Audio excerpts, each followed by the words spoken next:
Hey, so hi everyone, welcome back to this channel, and in this video I'm gonna discuss the C problem of weekly contest 401, that is maximum total rewards using operation 1। तो आज का contest काफी अच्छा था और उसका D problem तो काफी अच्छा था जो मैंने भी अभी तक सॉल्व नहीं किया हूँ, बट अगर होता है वैसे तो उसका भी ट्यूटोरियल मैं आगे का वीडियो में डाल दूंगा। बाय द वे इस वीडियो में मैं प्रॉब्लम सी डिस्कस करूंगा एंड ये प्रॉब्लम सी सिंपल नैपसैक प्रॉब्लम है। आई थिंक अगर तुमने डीपी का प्रॉब्लम किया होगा तो डीपी में सबसे जो बेसिक प्रॉब्लम होता है दैट इज नैपसैक प्रॉब्लम। तो ये प्रॉब्लम डिट्टो नैपसैक प्रॉब्लम है, बस इसमें थोड़ा सा तुम्हें ऑब्जर्वेशन करना है। तो मैं कॉन्टेस्ट के दौरान तो इटरेटिव डीपी लिखा था बिकॉज वो ऑब्जर्वेशन में नहीं कर पाया था उस टाइम, बट मैंने फिर अपने दोस्त का सोल्यूशन देखा तो वो इसमें काफी अच्छा ऑब्जर्वेशन लगाया, तो मैं सोचा क्यों ना इस ऑब्जर्वेशन को आपके साथ भी शेयर करूं। तो चलो मैं इस प्रॉब्लम को समझाता हूं, but before moving to its solution let me just explain the problem statement briefly, ताकि जो लोग इस प्रॉब्लम को नहीं पढ़े वो समझ पाए। तो इस प्रॉब्लम में बोल रखा है कि आपको मैं एक एरे दूंगा ऑफ साइज n जिसमें रिवार्ड्स का वैल्यू होगा।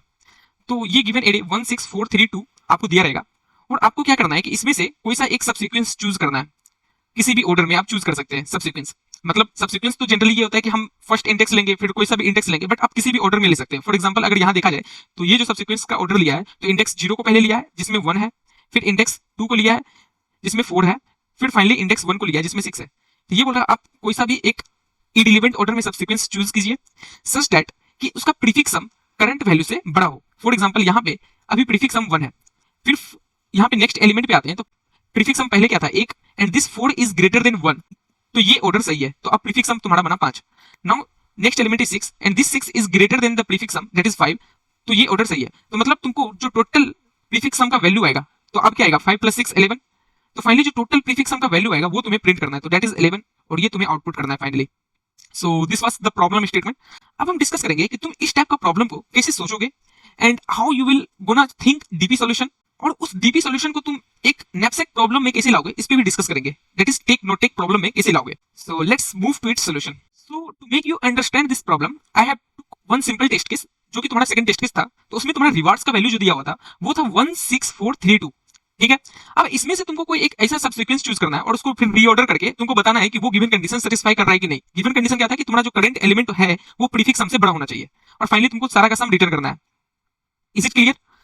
अब तुम एक बात बताओ कि तुम जब सब सीक्वेंस ले रहे हो तो तुम्हारा जो करंट एलिमेंट है उसका वैल्यू प्रीफिक्स सम से बड़ा होना चाहिए, प्रीफिक्स सम से बड़ा होना चाहिए, ठीक है, बढ़िया, कोई दिक्कत वाली बात तो है नहीं।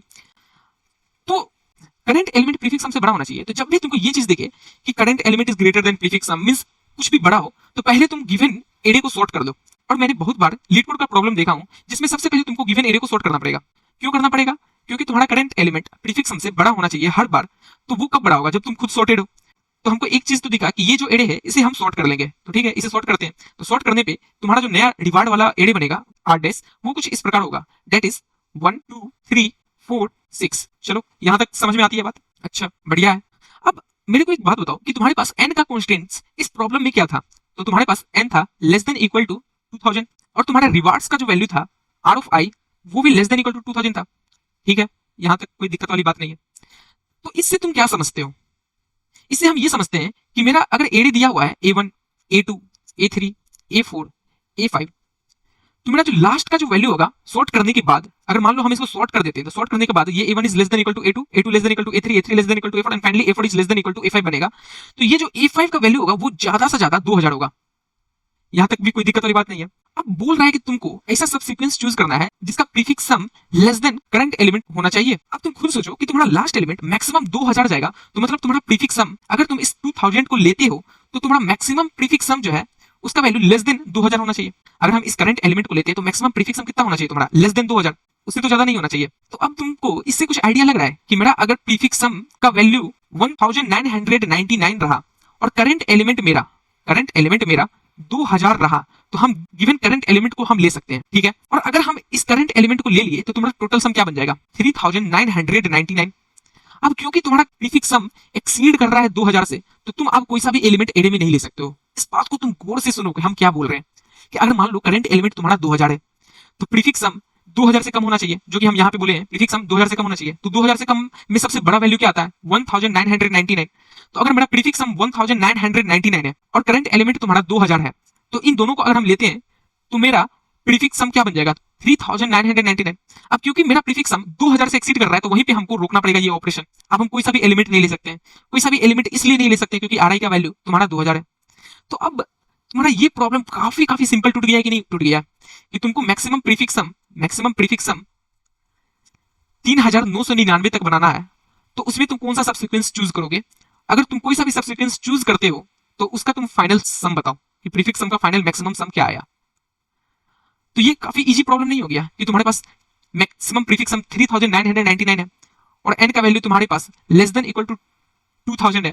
तो अगर तुम नॉर्मल नैपसैक प्रॉब्लम भी लगाते हो, that is take no take problem भी लगाते हो, तो ओवरऑल टाइम कॉम्प्लेक्सिटी कितना जाएगा? ओवरऑल टाइम कॉम्प्लेक्सिटी तो तुम्हारा जाएगा 3999 इंटू 2000। तो 3999 को हम अगर 4000 भी मान लेते हैं तो 4000 इंटू 2000 जिसका वैल्यू होता है तुम्हारे पास 8 इंटू 10 और ये तो इजिली चल पाएगा। तो देखो तुम वो प्रॉब्लम को एक ऑब्जर्वेशन से एक सिंपल नैपसैक प्रॉब्लम में तोड़ दियो। तो हम हमेशा बोलते हैं कि जब भी तुमको प्रॉब्लम मिले तो उसको सिंपलर वर्जन में तोड़ो, simpler version in the sense कि और उसको कितना तुम छोटा कर सकते हो। तो ये तुम्हारा प्रॉब्लम एक सिंपल नैपसैक प्रॉब्लम में टूट गया कि अगर मान लो मुझे मैक्सिमम सम अप टू 4000 ही बनाना है तो मैं ऐसा कौन सा सब सीक्वेंस चूज करूं गिवन एरे में जिसका मैक्सिमम सम प्रीफिक्स सम 4000 तक ही रह जाए, तो उस मैक्सिमम सम को मुझे रिटर्न करना है। तो ये एक सिंपल नैपसैक प्रॉब्लम में टूट गया है कि उसमें भी क्या दिया रहता है कि मैक्सिमम वेट ऑफ नैपसैक दिया रहता है और गिवन एलिमेंट हमको लेके बताना कि हम मैक्सिमम कितना वेट तक ले सकते हैं। तो ये एक सिंपल नैपसैक प्रॉब्लम बनाए कि नहीं बनाया? तो जो अगर वो प्रॉब्लम नहीं किया है नैपसैक तो वो कर लेना, बिकॉज यार अगर तुम डीपी कर रहे हो तो वो जस्ट अ बेसिक प्रॉब्लम है, वेरी वेरी बेसिक प्रॉब्लम वो बनता है। तो अगर तुमको नैपसैक प्रॉब्लम नहीं आता है तो तुम यहाँ से जाओ और सबसे पहले नैपसैक प्रॉब्लम करो और वापस इस पे आना, क्योंकि इस problem is just a variant of knapsack problem. और अगर फिर भी नहीं बनता है तुमसे तब तुम मेरा आगे का वीडियो देखना, क्योंकि अब मैं इसका कोड समझा रहा हूं ताकि कोड से तुमको काफी इजीली समझ में आ जाए। तो जाओ और इस प्रॉब्लम को तुम खुद से पहले सबमिट करने का कोशिश करो। बट जाते जाते इस वीडियो को तुम लाइक और सब्सक्राइब कर देना।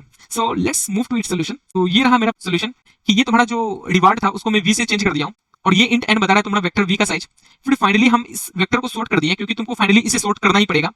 और मैं एक डीपी बनाया हूं डेट इज 4000 क्रॉस n का डीपी है ये। और ये इंट वेरिएबल आंसर रखेगा और ये आंसर फंक्शन को कॉल कर रहा है कि मेरा प्रीवियस सम क्या था और करंट इंडेक्स क्या है, और फाइनली मैं वेक्टर का साइज पास कर रहा हूँ, फिर वेक्टर पास कर रहा हूँ और ये डीपी पास कर रहा हूँ। तो ये फंक्शन कॉल करेगा। तो फंक्शन में प्रीवियस सम तुम्हारा 0 गया था, करंट इंडेक्स 0 गया था और एन वी डीपी गया था, ठीक है। और मैं यहाँ पे बेस केस लिखा हूँ कि if index is greater than equal to n या previous sum greater than equal to 2000 हो जाएगा तो तुम वहीं से रिटर्न कर दो 0, क्योंकि उससे बड़ा तुम अब कुछ ले ही नहीं सकते हो। और अगर ऐसा नहीं है तो हम DP of previous sum comma index से पूछ रहे हैं कि तुम्हारे पास आंसर है या नहीं है। अगर -1 नहीं है तो तुम्हारे पास आंसर है तो तभी तुम रिटर्न कर दो आंसर। और अगर ऐसा नहीं है तो हम दो वेरिएबल बनाए, टेक नॉट टेक। टेक बताएगा कि गिवन एलिमेंट को ले या ना ले।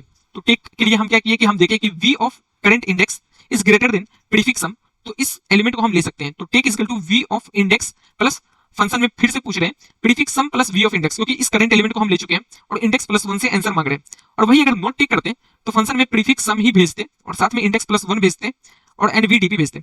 फाइनली हम रिटर्न कर रहे हैं DP of prefix sum comma ind के लिए मैक्सिमम ऑफ टेक या नॉट टेक जो वैल्यू देगा उसे रिटर्न कर दो। तो finally this was my simple code.